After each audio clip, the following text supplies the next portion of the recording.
হলদিয়া তৃণমূল কংগ্রেসের উদ্যোগে সিঁদুর অপারেশনে ভারতীয় সেনাবাহিনীর জয়মাল্য উদযাপন। পহেলগাঁওয়ে জঙ্গি হামলার জবাবে গভীর রাতে পাকিস্তান এবং পাক অধিকৃত কাশ্মীরে সামরিক অভিযান চালিয়েছিল ভারত। গুরুত্বপূর্ণ এই অভিযানের নাম দেওয়া হয়েছে অপারেশন সিঁদুর। এরপর দিল্লিতে সাংবাদিক সম্মেলন করেছিলেন বিদেশ সচিব বিক্রম মিস্ত্রি, ভারতীয় সেনার কর্নেল সোফিয়া কুরেশি এবং বায়ুসেনার উইং কমান্ডার ভূমিকা সিং। ভারতের ইতিহাসে এই প্রথম এত বড় অভিযান নিয়ে সাংবাদিক সম্মেলন করেছিলেন দুই মহিলা আধিকারিক। সংযত অথচ দৃঢ়তার সঙ্গে সন্ত্রাসবাদের বিরুদ্ধে সদ্য সংগঠিত অভিযানের বিস্তারিত ব্যাখ্যা দিয়েছিলেন তারা।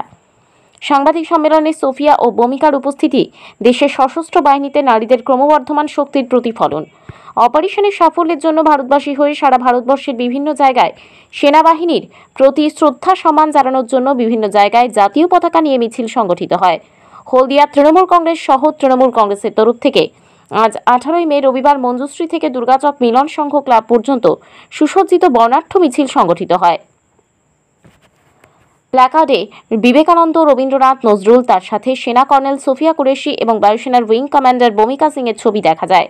প্রায় 3 কিলোমিটার পায়ে হেঁটে জাতীয় পতাকা হাতে নিয়ে ভারত মাতা এবং সোফিয়া কুরেশির জয়ধ্বনি দিতে লাগেন। এই মিছিলে নেতৃত্ব দেন হলদিয়া শহর তৃণমূল কংগ্রেস সভাপতি মিলন মণ্ডল। উপস্থিত ছিলেন হলদিয়া শহর তৃণমূল কংগ্রেস মহিলা নেত্রী মণিমালা করণ, পূর্ব মেদিনীপুর জেলা তমলুক সাংগঠনিক জেলার সাধারণ সম্পাদক তৃণমূল কংগ্রেস আজিজুল রহমান এবং শিবনাথ সরকার, এছাড়াও বিভিন্ন আইএনটিটিইউসি ও গণসংগঠনের নেতৃত্ববৃন্দ। হলদিয়া পৌরসভার প্রাক্তন কাউন্সিলরগণ। হলদিয়া শহর তৃণমূল কংগ্রেস সভাপতি মিলন মণ্ডল বলেন, ভারত মাতার বীর সংগ্রামী সিন্ধুর আন্দোলনের নেতৃত্বে যারা দিয়েছিলেন তাদের শ্রদ্ধা জয়মালের জন্য এই মিছিল।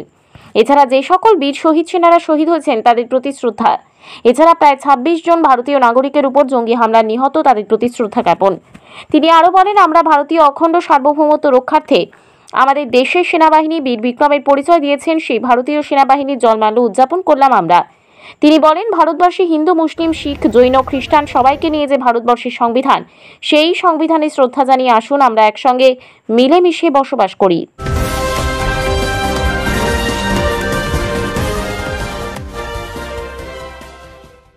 কেকার পেস্ট্রিতে জিবে জল সপারি, ওয়াও আশাতে লাজবাব নিউ বিদ্যুৎ বেকারি।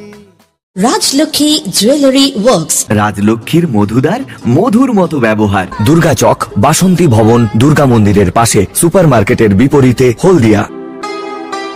ভারত মাতার বীর সন্তানদের আমরা শ্রদ্ধা জানাবো। আমরা ভারতবর্ষের বীর সন্তান নেতাজি সুভাষচন্দ্র বসুর পাদদেশে দাঁড়িয়ে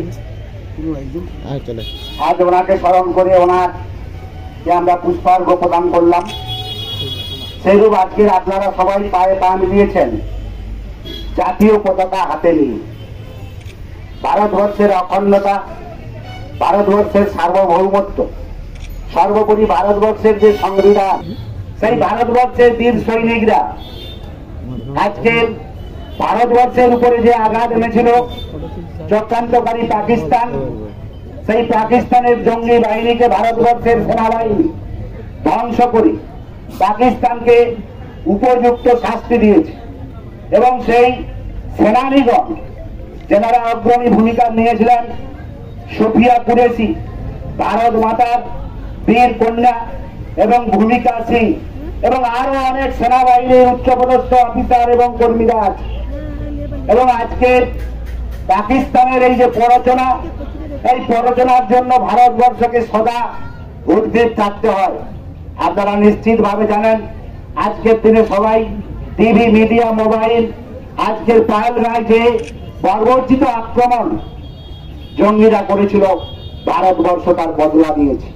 এবং আমরা ভারতীয় হিসাবে ভারতবর্ষের যারা বীর সন্তান, ভারতবর্ষের সেনাবাহিনীকে শ্রদ্ধা জানাই এবং আজকের আমরা সেই শ্রদ্ধাঞ্জলি দিবস হিসাবে আজকের আমরা হলদিয়া শহর তৃণমূল কংগ্রেসের পক্ষ থেকে দলমত নির্বিশেষে সমস্ত স্তরের মানুষকে আহ্বান করেছিলাম।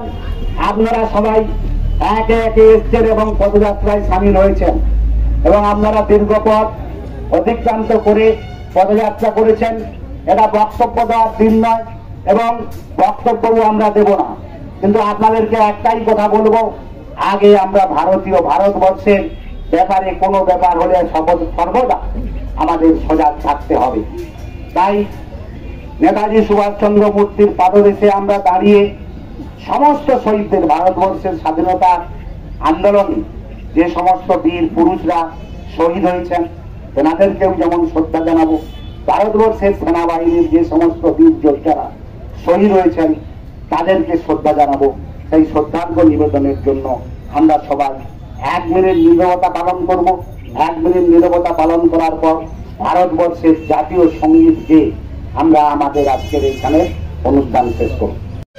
আজকের কর্মসূচি ভারতবর্ষের অখণ্ডতা, ভারতবর্ষের সার্বভৌমত্ব রক্ষার্থে ভারতীয় সেনাবাহিনী যে বীর বিক্রমের পরিচয় দিয়েছেন, তাই ভারতীয় সেনাবাহিনীর জয়মাল্য উদযাপন করলাম আমরা। হলদিয়া শহর তৃণমূল কংগ্রেসের পক্ষ থেকে আজকের হলদিয়ার আপামর মানুষ ভারতবর্ষের যে তেরঙ্গা পতাকা, জাতীয় পতাকা হাতে নিয়ে ভারত মাতার বীর সৈনিকদের শ্রদ্ধা জানালো যেমন, এবং ভারতবর্ষের সেনাবাহিনীর বীর পরাক্রমী সেনানীদের উৎসাহিত করলো। এবং আমাদের আজকের দিনের শপথ হলো আগামী দিনে এবারের ভারতবর্ষের সেনাবাহিনী যেভাবে জঙ্গিদের দমন করেছে, আগামী দিনে ভারতবর্ষের দিকে কোনো প্রতিবেশী রাষ্ট্র যদি চোখ তুলে তাকায়, পুনরায় সমুচিত জবাব দেবে। হলদিয়ার মানুষকে কি বার্তা দিচ্ছে? হলদিয়ার মানুষকে একটাই বার্তা দেব, আমরা সবাই ভারতবর্ষের যে সংবিধান, হিন্দু, মুসলিম, শিখ, খ্রিস্টান, জৈন, পার্সি সবাইকে নিয়ে যে সংবিধান, ভারতবর্ষের যে প্রজাতন্ত্র সংবিধান, সেই সংবিধান মেনে আমরা আসুন সবাই একসাথে সুষ্ঠুভাবে মিলেমিশে। কেকার পেস্ট্রিতে জিবে জল সপারি, ওয়াও আশাতে লাজবাব নিউ বিদ্যুৎ বেকারি, টিপটপ টিফিনে और हैप्पी पार्टी নিউ বিদ্যুৎ বেকারি, মানডে টু সানডে ছোট বড় সবার পছন্দ একটাই, নিউ বিদ্যুৎ বেকারি প্রতিদিন চাই চাই না না না না না। নিউ বিদ্যুৎ বেকারি। Rajlakhi Jewelry Works, রাজলক্ষ্মীর মধুদার মধুর মতো ব্যবহার। দুর্গা চক, বাসন্তী ভবন, দুর্গা মন্দিরের পাশে, সুপার মার্কেটের বিপরীতে, হলদিয়া।